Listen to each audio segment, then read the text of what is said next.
إن الحمد لله وحده الصلاة والسلام على من لا نبي بعده أما بعد فأعوذ بالله من الشيطان الرجيم وقل جاء الحق وجاء الباطل إن الباطل كان زهوقا নিশ্চয়ই সত্য এসেছে, মিথ্যা বিলুপ্ত হয়েছে, মিথ্যা বিলুপ্ত হওয়ার কথা। সম্মানিত উপস্থিতি, আসসালামু আলাইকুম ওয়া রাহমাতুল্লাহি ওয়া বারাকাতুহু। আপনাদের উপর আল্লাহর দয়া, শান্তি ও কল্যাণ বর্ষিত হোক। আজ আমরা একটা বিষয় নিয়ে কথা বলবো, যে বিষয়টি আমাদের সমাজে, আমাদের অঞ্চলে সর্বাধিকভাবে প্রচলিত এবং সাধারণ মানুষের মনে বিশ্বাসযোগ্য একটি কল্পকাহিনী। শুধু শুধরানোর জন্য এবং কোনটা সত্য কোনটা মিথ্যা সেটা পার্থক্যের জন্য আজকের এই আয়োজন এবং আপনাদের স্মরণ হয়েছে। সম্মানিত উপস্থিতি, আমরা ছোটকাল থেকেই শুনে আসছি হযরত আব্দুল কাদের জিলানী রহমতুল্লাহি আলাইহি তিনি মায়ের পেটে 18 পারা কোরআন মজিদ মুখস্থ করেছেন।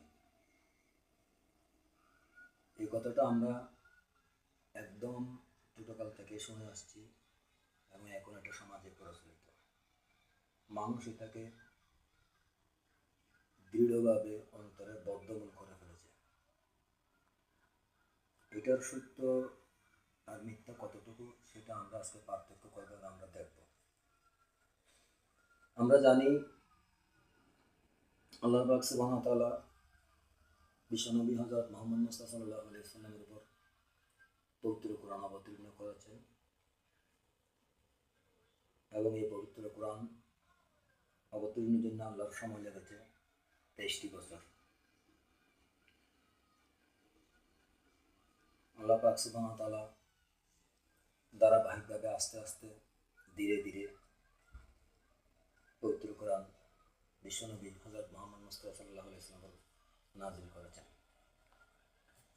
কিন্তু আমাদের যে মিথ্যা বিশ্বাস, যে বিশ্বাস এখনো বিশ্বাস হিসেবে রয়ে গেছে, যেটাকে আমরা সত্য বলে মেনে নিই এবং এর প্রকৃত সত্যটাকে বললেও আমরা মানতে নারাজ।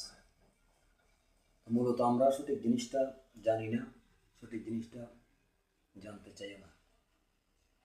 আমাদের জানা দরকার। আল্লাহ পাক পবিত্র কোরআনের সূরা নাহলের 46 নম্বর আয়াতে বলেছেন, ফাসআলু আহলা যিকরি ইন কুনতুম লা তা'লামুন। তোমরা যদি না জানো তাহলে যারা জানে তাদের কাছ থেকে জেনে নাও। সুতরাং আমাদের জানার আগ্রহ প্রকট হতে হবে। মূল বিষয়টা হচ্ছে আব্দুল কাদের জিলানী রহমতুল্লাহি আলাইহি মায়ের পেটে 18 পারা কোরআন মজিদ মুখস্থ করেছেন, এটা কতটুকু সত্য। আল্লাহ পবিত্র কোরআনের 16 নম্বর সূরা নাহলের 78 নম্বর আয়াতে বলেন, আল্লাহু আরাযাকুম মিন বুতুনি উম্মাহাতিকুম লা তা'লামুনা সাইয়্যা।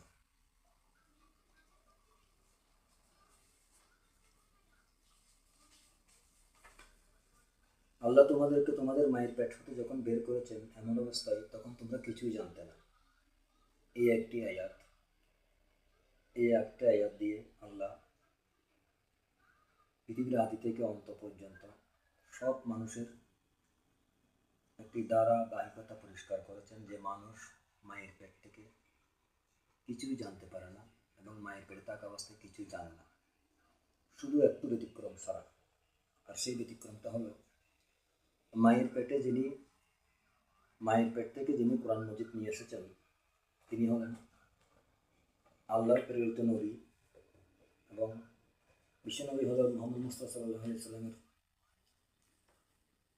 600 বছর আগে যিনি পৃথিবীতে এসেছিলেন হযরত ঈসা আলাইহিস সালাম।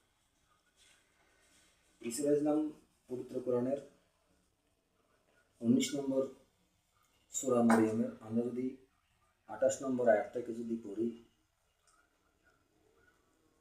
এখানে আমরা জানতে পারবো, হে হারুনের বোন, তোমার পিতা তো কোনো খারাপ লোক ছিল না, তোমার মাও ছিল না কোনো চরিত্রহীন নারী।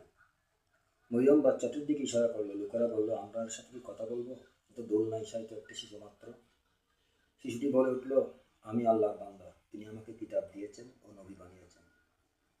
এই একজন নবী যিনি হযরত ঈসা আলাইহিস ইসলাম যে মায়ের পেট থেকে আসার পরই তিনি সাক্ষী দিয়েছেন যে আমি আল্লাহর বান্দা, তিনি আমাকে কিতাব দিয়েছেন ও নবী বানিয়েছেন। ইন্নী আব্দুল্লাহ আতানি আল কিতাবা ওয়া জাআলানি নবিয়্যা। এই ব্যতিক্রম ছাড়া পৃথিবীতে আর কেউ মায়ের পেট থেকে কিতাব নিয়ে আসেনি, এটা হচ্ছে চিরন্তন সত্য। এবং আমরা যেটা জানি, হযরত আব্দুল কাদের জিলানী রহমতুল্লাহি আলাইহি যেটা আমাদের মাঝে ছড়িয়ে দেওয়া হয়েছে যে উনি মায়ের পেট থেকে কোরআন মাজিদ মুখস্থ করেছেন, এটা সম্পূর্ণ ভুল এবং মিথ্যা কথা। একথার কোনো কোরআন হাদিস দ্বারা প্রমাণ নেই। এটা বিশ্বাস করলে আমাদের ঈমান থাকবে কেন সন্দেহ আছে। আল্লাহ পাক সুবহানাহু ওয়া তাআলা বিশ্বনবী হযরত মুহাম্মদ মুস্তাফা সাল্লাল্লাহু আলাইহি ওয়াসাল্লামের উপর যে কোরআন নাজিল করেছেন,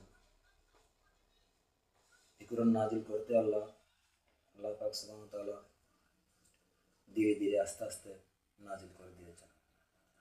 আল্লাহ পাক পবিত্র কোরআনে সূরা ফুরকানের 32 নম্বর আয়াতে বলেন, কাযালিক লিনুসাব্বিতা বিহি ফুআদাকা ওয়া রাত্তালনাহু তারতিলা।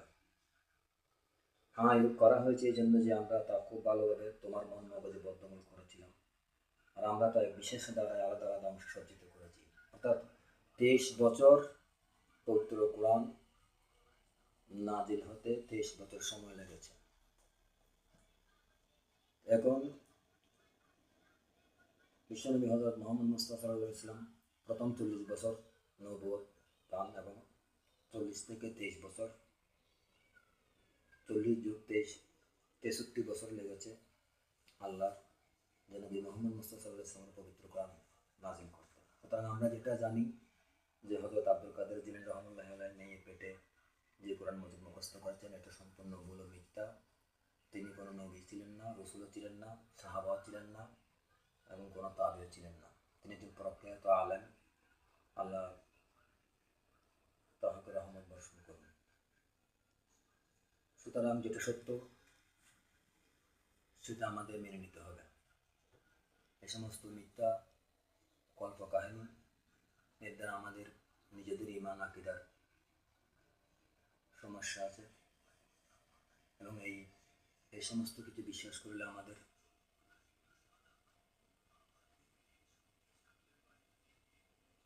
ঈমান হরণের সমস্যা আছে।